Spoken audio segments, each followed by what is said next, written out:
Emerson. A gente tava falando aí da tua história, então tu foi lá pra UFSCar e tudo mais. Foi. Se formou, como você mesmo disse, você chegou na faculdade sem saber muito bem, talvez nem o que era fisioterapia, sabia superficialmente, chegou lá talvez sem uma ideia de uma especialidade e acabou seguindo aí pro mestrado e doutorado, aparentemente logo em seguida, pelo que eu entendi. Foi. Né? Eu sempre gostei de desafios, né? E eu acho que dentro da fisioterapia, sem menosprezar qualquer outro desafio, que desafios são desafios, mas o estado de saúde da pessoa acometida por uma doença neurológica é muito incapacitante e irreversível. Então, assim, eu queria contribuir para esse tipo de população, né, que sofreu uma lesão neurológica, geralmente muito incapacitante, com paraplegia, tetraplegia, hemiplegia, enfim, situações neurodegenerativas que levam a pessoa a uma incapacidade extrema em muito curto prazo de tempo. E por esse motivo eu fui estudar neurociência, né? Porque eu queria entender o sistema nervoso. E encontrei um laboratório incrível na Universidade de São Paulo que trabalhava neuroplasticidade e neurotrofismo. E eu fui entender as bases, né, do sistema nervoso e a possibilidade dele se recuperar. Eu me lembro, eu não estudei células-tronco, mas o momento que eu fiz mestrado foi um momento que as células-tronco era um milagre da neurologia para as curas das doenças neurológicas e 10, 15 anos depois a gente viu que não teve muita evolução isso. Então, assim, no mestrado eu me dei conta de que a esperança para a pessoa com esse tipo de incapacidade talvez não estivesse no sistema nervoso, não ainda. Eu acho que a ciência é incrível, eu acho que a gente ainda vai progredir nesse sentido. Mas eu falei, enquanto fisioterapeuta, não tenho como manipular muito o sistema nervoso ao ponto de gerar neuroplasticidade e neurotrofismo suficiente para modificar rapidamente a vida de uma pessoa. E aí eu comecei a estudar um pouquinho sobre a interface entre o corpo e a máquina.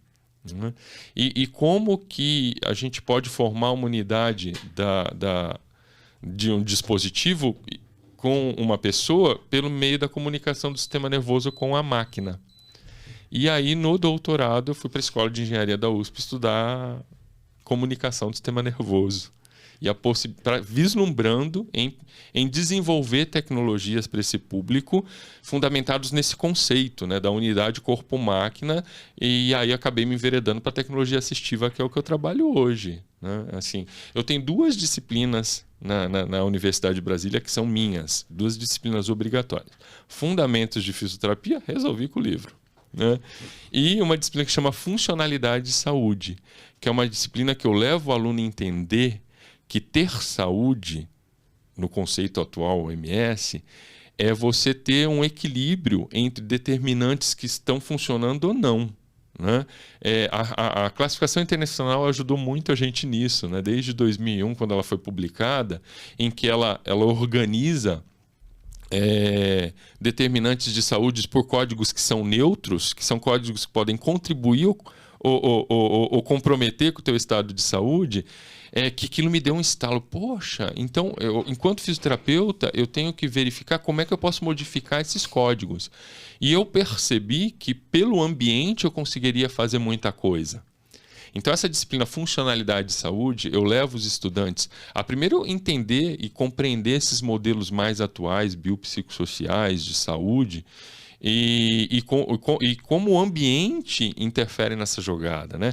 Eu trabalho muito com pessoa com deficiência que pratica esporte. E de todo depoimento que eu escuto, é notório que a deficiência não está na pessoa, está no ambiente que foi construído, esse ambiente que a gente vive, para pessoas que têm 1,70 m, 70 quilos, para pessoas que andam sobre as suas próprias pernas, que falam com o som emitido pelas suas cordas vocais, com ou sem calos vocais, que enxergam com seus olhos, escutam com seus ouvidos. E as pessoas que não têm essas capacidades, elas acabam sendo consideradas deficientes. Seus cabelos. Exato. Que penteie os seus cabelos. Aí pegou, hein? Mas a gente acaba jogando a deficiência, materializando a deficiência na pessoa quando é o ambiente que não está preparado para ela. E eu, hoje, trabalhando com desenvolvimento de tecnologia, vejo que um ambiente preparado tira a deficiência da pessoa. Então, hoje eu trabalho, a minha segunda disciplina obrigatória é uma disciplina que tenta botar na cabeça do aluno que ele não tem que ir lá cuidar de uma deficiência, mas sim ele tem que mudar o ambiente dessa pessoa com deficiência. E ainda milito junto com as pessoas com deficiência por um mundo concebido segundo uma coisa que agora já está tomando força, mas já existe há mais de 20 anos e ninguém nem sabe o que é o design universal, o desenho universal, o plano universal, que é você conceber coisas pensando em todas as diferenças, e não só diferenças determinadas pela deficiência, mas pela estrutura corporal, pelo tipo de nível social que você tem. Enfim, você construir um mundo pensando em toda a diversidade humana, não vai fazer mais sentido a gente pensar em acessibilidade. Então, é o que eu tento ensinar na minha segunda disciplina para os meus alunos. Você tá com vontade de se matricular nessa disciplina igual eu tô? Eu tô com uma vontade de me matricular, velho. Né? Fala assim... Já sou formado, mas eu queria fazer essa disciplina aqui, ó. Não, e é interessante porque você comentando assim, a gente vê que a gente tem uma capacidade grande de fazer isso de forma individual. Então, por exemplo, eu tenho um paciente que tem um déficit funcional, eu consigo adaptar a casa dele para que ele seja mais funcional naquele ambiente. Exatamente. Mas quando a gente pensa no ambiente público, talvez ninguém está muito preocupado mesmo com isso, como você disse. E se a gente tirar esse déficit ambiental, a gente inclui as pessoas muito mais facilmente, né, nisso tudo. Sabe onde eu percebi isso? Eu fiz o meu pós-doutorado na França, numa cidade linda que chama Montpellier, uma cidade mediterrânea. E lá eu via pessoas com deficiência nas ruas. Por quê? Porque é uma cidade que era acessível a eles. Ainda precisa se falar em acessibilidade, mas pelo menos lá tinha acessibilidade urbana. Então você via os deficientes na rua. No Brasil a gente acha que não existe deficiência, mas por quê? Porque o deficiente está isolado, prisioneiro da sua casa, e quando a casa ainda é adequada para ele viver. A gente não enxerga porque a maioria não consegue sair de casa. Você fez a piadinha de Ceilândia. Logo que eu cheguei na faculdade de Ceilândia, na Universidade de Brasília, a gente não tinha laboratório, a gente estava construindo um campus. A gente começou do nada o curso de fisioterapia na Universidade de Brasília, num campus fora da sede principal, na região do Faroeste Caboclo, né? que é de extrema pobreza e o maior contingente de pessoas com deficiência do Distrito Federal que você não vê nas ruas. Aí, como eu queria fazer pesquisa, eu precisava, né, manter uma qualidade, porque se a gente pesquisador não publica, não faz pesquisa, você cai no desuso dentro da universidade pública. E o meu laboratório passou a ser a própria cidade, lá chama região administrativa, e ninguém gosta que chama de cidade satélite. É região administrativa de Ceilândia, que eu fui trabalhar com pessoas que estavam em internação domiciliar. Aí eu fui ver o contingente de pessoas com deficiência que estão lá, prisioneiros de uma cama hospitalar que foi cedida para ele poder ficar em internação domiciliar, sabe? E aí a gente começa a ter noção do problema. Né? A gente olhar, né, do nosso privilégio, né, de não termos deficiência ou qualquer outra coisa. Eu estou falando de deficiência, poderia ser cor, raça, sim. Orientação, o que quer que seja. Né? A gente sentado no nosso privilégio, achar que o Brasil tá bom, que tudo tá bom, que é muito fácil. Tá bom muito pra gente fácil. porque tá fácil. Exatamente. Que tudo foi feito pra gente. Né? Exatamente. Eu fui votar na escola que eu estudei no ensino fundamental. E aí eu encontrei uma rampa de acessibilidade para cadeirantes. Meu amigo, aquilo lá era um estímulo ao esporte radical. 8 graus, tá bom, então vamos pegar 90 graus, vamos tirar 8 graus e vamos fazer uma rampa, velho. Que é aquilo, mano? Mas entra muito rápido na sala, velho. Você quer ver uma coisa engraçada? Eu agora não estou mais no banco de avaliadores do BASES, né, que é do Ministério da Educação, para avaliar cursos de fisioterapia pelo Brasil, mas já fiz muito isso. E uma das coisas que a gente avalia é a acessibilidade. E de uns tempos, não me lembro qual ano para frente, aquilo passou a ser requisito. Então, se a universidade, se o avaliador dissesse que não, ele entrava em diligência e tinha que resolver a acessibilidade. Mínimo, né? Já existe lei desde quando para isso? Sim. E eu, como professor de tecnologia assistiva, que acredita que a deficiência está no ambiente, avaliava mesmo isso a fundo. E as universidades ficavam putíssimas comigo, porque porque o curso de farmácia foi aprovado e aqui constatou que era acessível. Eu falei, me desculpa, se o farmacêutico que veio aqui achou que a sua universidade é acessível, o fisioterapeuta que está aqui avaliando não achou, não. Sabe? Deve ser porque eu sou fisioterapeuta. Não, e outra, ele queria dizer que a universidade tinha acessibilidade com umas rampas de inclinação para fazer rapel. Me desculpa. Tinha até as uma portinha assim, no fundo da sua universidade para pessoa com deficiência entrar não é acessibilidade, me desculpa. Sabe? A gente está falando de seres humanos, não estamos falando daquela pessoa que você está fazendo caridade. Me irrita muito isso, me desculpa. Eu estudava numa faculdade e eu acabei trabalhando nessa faculdade e tinha uma portinhola para cadeirante entrar. Só que para você chegar nessa portinhola, você tinha que descer uma escada. Aí eu falei, deixa eu entender o que está acontecendo. Gente, virou uma portinhola para obeso. Eu passava por ela. Porque não tem como, cara. Qual sentido faz? E tinha lá o símbolo, né? De cadeirante. Falei, gente, mas qual é que é? Ele vai descer por uma corda pra chegar na...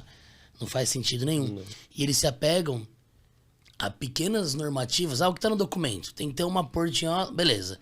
Então coloca uma portinhola lá, tá tudo certo. Não, cara. Você já tentou vir de cadeira de roda e entrar aqui? Bicho, Você usou a palavra privilégio. Eu não gosto de usar muito privilégio, porque parece que você põe certas barreiras. Eu prefiro usar a palavra direito. Então, assim, nós temos o direito de acessar locais, faculdades, ensino. Por que pessoas com deficiência não têm o mesmo direito que a gente? Porque é um direito acessar locais, acessar educação, acessar qualquer direito coisa de ir e vir, cara. Né? Concordo. Então, tipo, por quê? Vamos mudar.